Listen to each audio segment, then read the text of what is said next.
ఇది కేవలం పండుగ కాదు, ఇది 400 సంవత్సరాల కోనసీమ సాంప్రదాయం. ఆంధ్రప్రదేశ్ కోనసీమ జిల్లా అంబాజీపేట మండలం పరిధిలో కౌశికా నది గోదావరి దక్షిణ తీరాన పచ్చని కొబ్బరి చెట్ల మధ్య ఉన్న దేవతల భూమి జగ్గనతోట.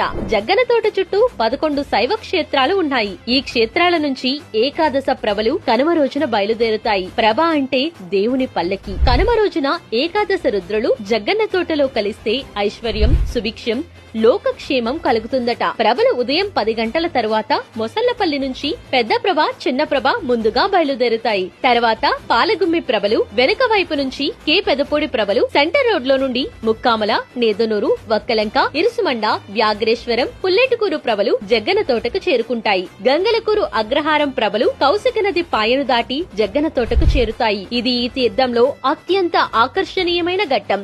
ఏకాదశ రుద్రుల దర్శనం ఒకే రోజు ఒకే చోట అత్యంత పుణ్యదాయకమని విశ్వాసం. ఎలా రావాలి? అమలాపురం నుండి ఆర్టీసీ బస్టాండ్ దగ్గర షేరింగ్ ఆటోలు దొరుకుతాయి. అంబాజీపేట, పుల్లేటుకూరు, ముక్కాముల వైపు రావాలి. పుల్లేటుకూరు నుంచి జగ్గనతోట సెంటర్ రోడ్ పాయింట్ వద్ద దిగి సుమారు 1 కిలోమీటర్ నడక. కనుమ రోజున పోలీస్ చెక్ పోస్ట్ తర్వాత వాహనములకు అనుమతి ఉండదు. సాయంత్రం వేళ ప్రభలు ఒక్కొక్కటిగా తిరిగి ప్రయాణం మొదలు పెడతాయి. మొసళ్లపల్లి ప్రభలు చివరిగా జగ్గన తోటను విడిచి వెళ్తాయి. ప్రభలు వెళ్లగానే జగ్గన తోట నిశ్శబ్దమవుతుంది. మళ్లీ వచ్చే కనుమ కోసం ఎదురు చూస్తుంది. ఇది పండుగ కాదు, ఇది విశ్వాసం. తోలో కోనసీమ జగ్గన్న తోట ప్రబల తీర్థం.